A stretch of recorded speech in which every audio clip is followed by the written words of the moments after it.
My name is Davies, and I'm a full-time freelance illustrator. I work in all kinds of multimedia and different markets, for children's arenas, entertainment, just basically whatever comes in the door.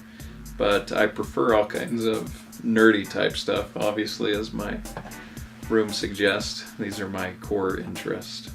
I've always had toys, I've always been drawing, I've always been doing this. It was pretty much guaranteed from day one that I was going to be an artist, and my parents helped facilitate that, and it just never stopped. It all just developed together. It was coexistent for my whole life. I was always absorbing new cartoons, comics, video games, toys, and it just all mixed in my head to start drawing, and then drawing better and better and practicing, and just kind of never stopped. I've worked with Disney, with Nickelodeon, with Hasbro.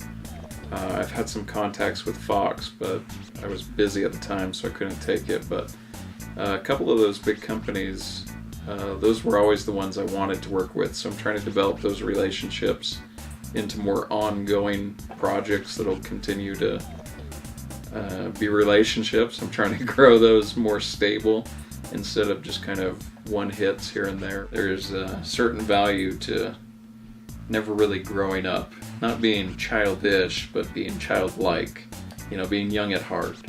So in doing that, I think we kind of have that theme with our family. Our kids are very playful and energetic and creative. He can draw stuff. I like how he draws and he's funny. I like his Groot toys.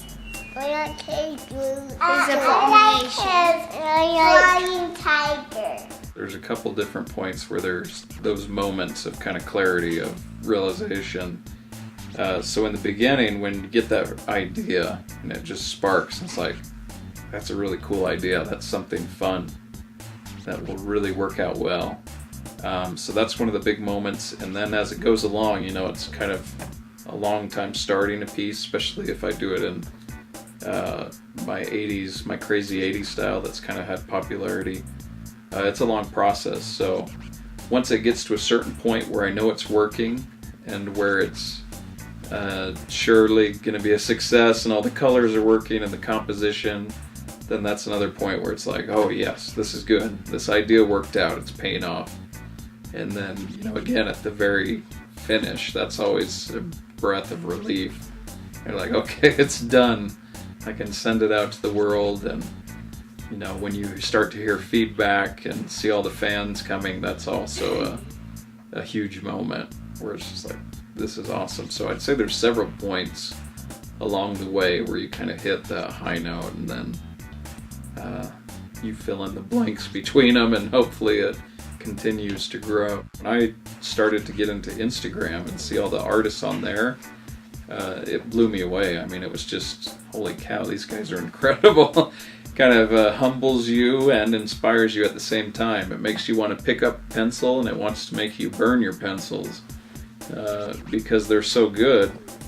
But at the same time, you think, okay, I can learn from this. I can see all these guys and their influence, and it kind of lights a fire under you to get better and to do better.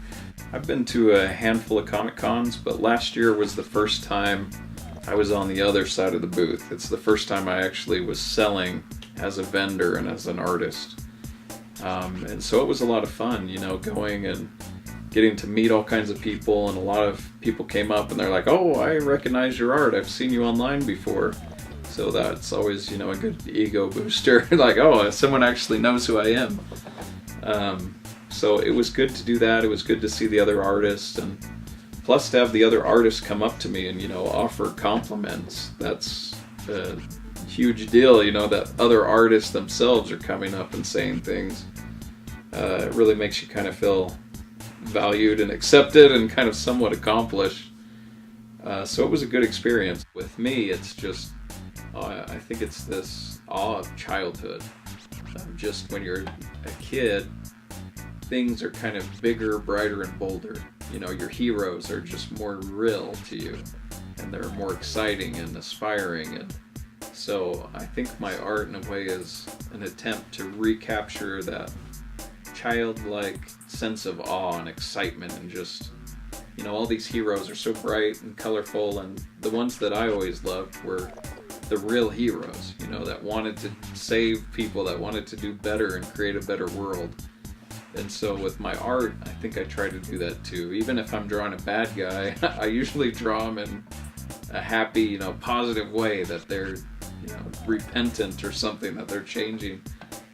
So I always want that to come across, this inspiration, happiness, this colorful, childlike view of the world, which is filled with hope. You know, we live in such a cynical and pessimistic time, so I guess I figure I'm trying to do my little part to inject back hope and innocence and, you know, positive nature.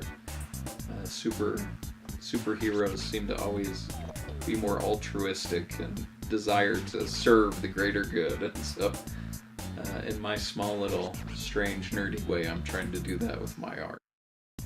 Hey everyone, that was Rocky Davies. Hope you enjoyed that video. Hope you enjoyed his art and a little footage of his little nerd lair.